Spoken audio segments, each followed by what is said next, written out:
അല്ലാഹുവിന് ഏറ്റവും ഇഷ്ടപ്പെട്ട അമൽ ഏതാണെന്ന് നിങ്ങൾക്കറിയുമോ?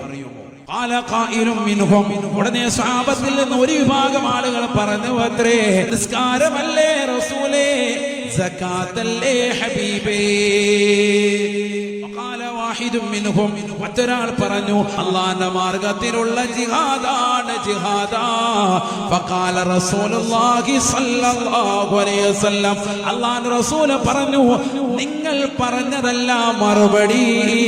അല്ലാഹുവിന് ഏറ്റവും ഇഷ്ടപ്പെട്ട അമൽ അൽ ഹുബ്ബു ഫില്ലാഹ് വൽ ബുഗ്ദു ഫില്ലാഹ്. ഇഷ്ടമാണ്, അല്ലാഹുവിനുള്ള കോപമാണെന്ന് നബിയുനാ റസൂലുള്ളാഹി. അല്ലാഹുവിന്റെ വിഷയത്തിൽ ഒരാളെ പ്രിയം വെക്കൽ, അല്ലാഹുവിന്റെ വിഷയത്തിൽ ഒരാളോട് കോപിക്കൽ, അതാണ് ഏറ്റവും ശ്രേഷ്ഠമായ അമൽ.